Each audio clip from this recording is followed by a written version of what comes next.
ಎಲ್ಲರಿಗೂ ನಮಸ್ಕಾರ. ಇವತ್ತಿನ ನಮ್ಮ ಕೆಮಿಸ್ಟ್ರಿ ಕ್ಲಾಸ್ಗೆ ನಿಮ್ಮೆಲ್ಲರಿಗೂ ಸ್ವಾಗತ.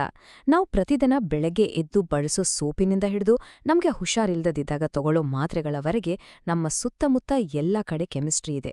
ಹಾಗಾದ್ರೆ ನಮ್ಮ ದಿನನಿತ್ಯದ ಬದುಕಿನಲ್ಲಿ ಅಡಗಿರೋ ಈ ಇಂಟ್ರೆಸ್ಟಿಂಗ್ ಸೈನ್ಸ್ ಬಗ್ಗೆ ಇವತ್ತು ತಿಳ್ಕೊಳ್ಳೋಣ, ಸರಿನಾ? ಒಂದ್ನಿಮಿಷ ಯೋಚನೆ ಮಾಡಿ.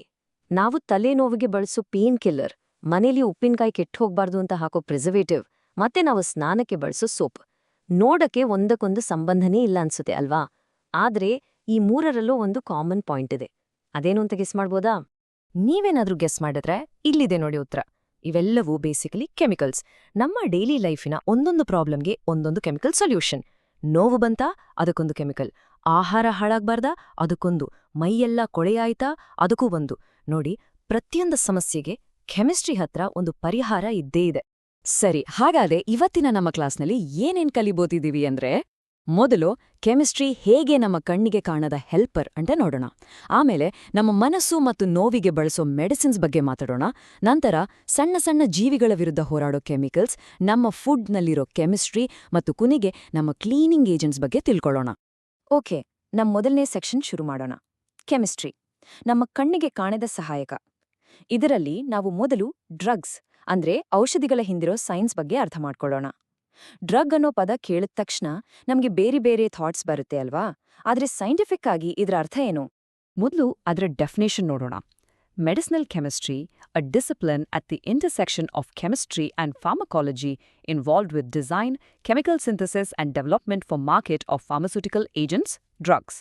ಓಕೆ, ಹಾಗಂದ್ರೆ ಏನು? ಸಿಂಪಲ್ ಆಗಿ ಹೇಳ್ಬೇಕಂದ್ರೆ, ಮೆಡಿಸಿನಲ್ ಕೆಮಿಸ್ಟ್ರಿ ಅನ್ನೋದು ಕೆಮಿಸ್ಟ್ರಿ ಮತ್ತು ಫಾರ್ಮಕಾಲಜಿ ಅಂದ್ರೆ ಔಷಧಿಗಳ ಬಗ್ಗೆ ಅಧ್ಯಯನ ಮಾಡುವ ಶಾಸ್ತ್ರ, ಇವೆರಡರ ನಡುವಿನ ಒಂದು ಬ್ರಿಡ್ಜ್ ಇದ್ದ ಹಾಗೆ. ಇದರ ಕೆಲಸ ಏನು ಅಂದ್ರೆ, ಹೊಸ ಹೊಸ ಔಷಧಿಗಳನ್ನ ಡಿಸೈನ್ ಮಾಡೋದು, ಲ್ಯಾಬ್ನಲ್ಲಿ ಅದನ್ನ ತಯಾರು ಮಾಡೋದು, ಮತ್ತೆ ಅದನ್ನ ಮಾರುಕಟ್ಟೆಗೆ ತರೋದು. ನಮ್ಮೆಲ್ಲರ ಆರೋಗ್ಯದ ದೃಷ್ಟಿಯಿಂದ ಇದು ತುಂಬಾನೇ ಇಂಪಾರ್ಟೆಂಟ್ ಫೀಲ್ಡ್. ಈಗ ನಾವು ನಮ್ಮ ಮನಸ್ಸು ಮತ್ತೆ ನೋವಿನ ಮೇಲೆ ಕೆಲಸ ಮಾಡೋ ಔಷಧಿಗಳ ಬಗ್ಗೆ ಮಾತಾಡೋಣ.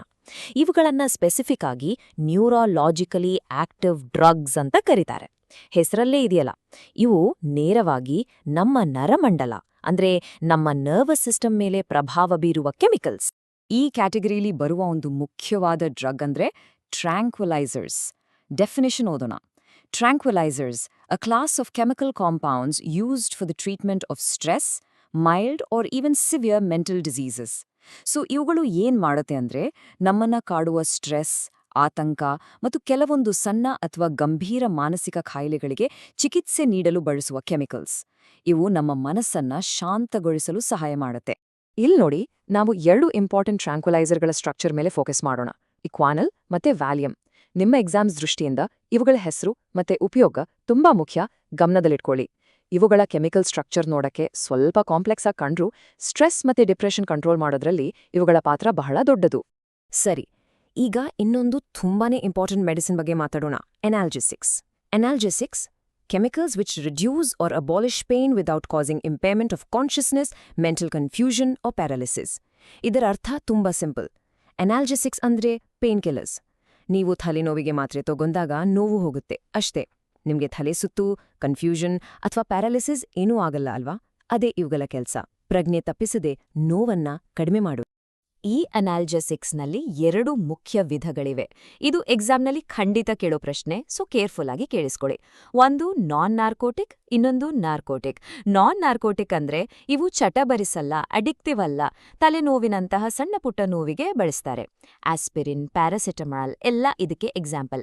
ಆದ್ರೆ ನಾರ್ಕೋಟಿಕ್ ಡ್ರಗ್ಸ್ ಹಾಗಲ್ಲ, ಇವು ಹ್ಯಾಬಿಟ್ ಫಾರ್ಮಿಂಗ್ ಅಂದ್ರೆ ಚಟಕ್ಕೆ ಕಾರಣವಾಗಬಹುದು. ತೀವ್ರವಾದ ನೋವಿಗೆ ಅಂದ್ರೆ ಸರ್ಜರಿ ಆದ್ಮೇಲೆ ಬರೋ ನೋವಿಗೆಲ್ಲ ಇದನ್ನ ಕೊಡ್ತಾರೆ. ಉದಾಹರಣೆಗೆ ಮಾರ್ಫಿನ್. ಸೊ ಇವೆರಡರ ನಡುವಿನ ಮೇನ್ ಡಿಫರೆನ್ಸ್ ಅಂದ್ರೆ ಅಡಿಕ್ಷನ್ ಪೊಟೆನ್ಷಿಯಲ್. ಇಲ್ಲಿ ನೋಡಿ, ಇದು ಆಸ್ಪಿರಿನ್ನ ಕೆಮಿಕಲ್ ಸ್ಟ್ರಕ್ಚರ್. ಇದರ ಸೈಂಟಿಫಿಕ್ ಹೆಸರು 2-ಅಸೆಟಾಕ್ಸಿ-ಬೆಂಜೋಯಿಕ್ ಆಸಿಡ್. ಇದು ನಾನ್ ನಾರ್ಕಾಟಿಕ್ ಎನಲ್ಜೆಸಿಕ್ಗೆ ಒಂದು ಬೆಸ್ಟ್ ಎಕ್ಸಾಂಪಲ್. ಇದು ಕೇವಲ ನೋವು ನಿವಾರಕ ಮಾತ್ರ ಅಲ್ಲ ಗೊತ್ತಾ, ಜ್ವರ ಕಡಿಮೆ ಮಾಡುತ್ತೆ ಮತ್ತೆ ರಕ್ತ ಹೆಪ್ಪುಗಟ್ಟೋದನ್ನ ತಡೆಯುತ್ತೆ. ಯಂತ್ರ ಮಲ್ಟಿ ಟ್ಯಾಲೆಂಟೆಡ್ ಕೆಮಿಕಲ್ ಅಲ್ವಾ?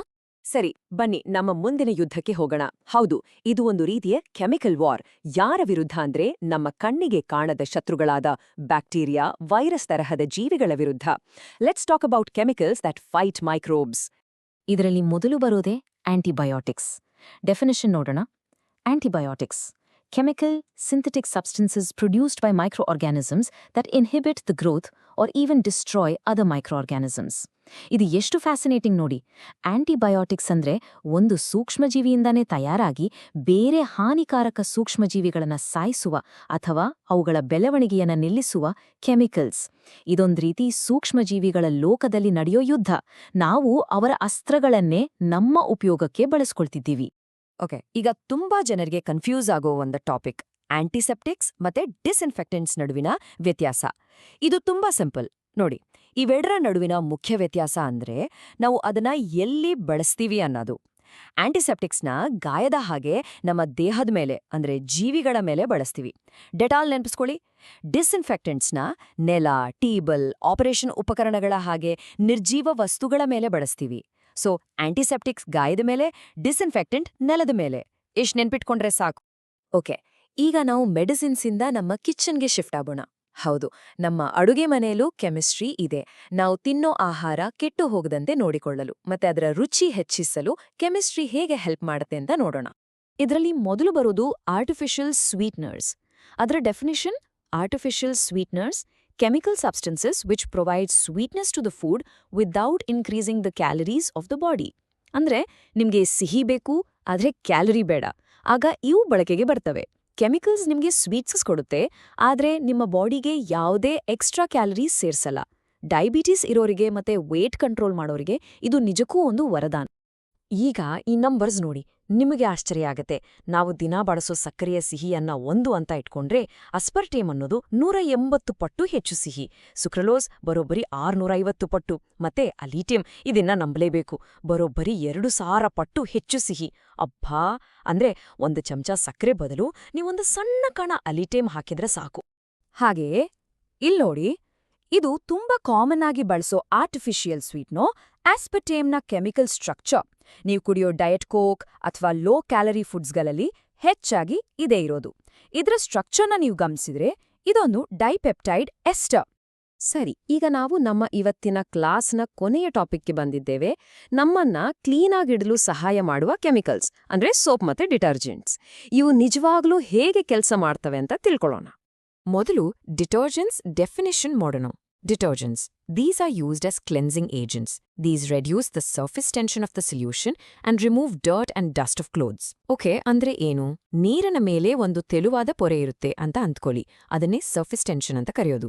ಡಿಟರ್ಜೆಂಟ್ಸ್ ಆ ಪೊರೆಯನ್ನ ಒಡೆದ್ರಾಕಿ ನೀರು ಬಟ್ಟೆಯೊಳಗೆ ಚೆನ್ನಾಗಿ ಹೋಗಿ ಅಲ್ಲಿರೋ ಕೊಳೆ, ಧೂಳನ್ನೆಲ್ಲ ಹೊರಗೆ ಎಳೆದು ತರಲು ಸಹಾಯ ಮಾಡುತ್ತೆ. ಎಷ್ಟು ಸ್ಮಾರ್ಟ್ ಆಗಿದೆ ನೋಡಿ ಇದರ ಕೆಲಸ. ಈ ಡಿಟರ್ಜೆಂಟ್ಸ್ ಎಲ್ಲ ಒಂದೇ ತರ ಇರಲ್ಲ. ಅವುಗಳ ಕೆಮಿಕಲ್ ಸ್ಟ್ರಕ್ಚರ್ ಆಧಾರದ ಮೇಲೆ 3 ಮುಖ್ಯ ವಿಧಗಳಾಗಿ ವಿಂಗಡಿಸ್ತಾರೆ: ಆನಯಾನಿಕ್, ಕ್ಯಾಟಯಾನಿಕ್ ಮತ್ತೆ ನಾನ್ ಅಯಾನಿಕ್. ಉದಾಹರಣೆಗೆ, ನೀವು ಮನೇಲಿ ಬಟ್ಟೆ ಒಗೆಯೋಕೆ ಬಳಸೋ ಡಿಟರ್ಜೆಂಟ್ ಪೌಡರ್ ಇದೆಯಲ್ಲ, ಅದು ಹೆಚ್ಚಾಗಿ ಆನಯಾನಿಕ್ ಡಿಟರ್ಜೆಂಟ್ ಆಗಿರುತ್ತೆ. ಸರಿ, ಇವತ್ತು ಕಲ್ತಿದ್ದನ್ನೆಲ್ಲ ಒಂದು ಸಣ್ಣ ರೀಕ್ಯಾಪ್ ಮಾಡೋಣ.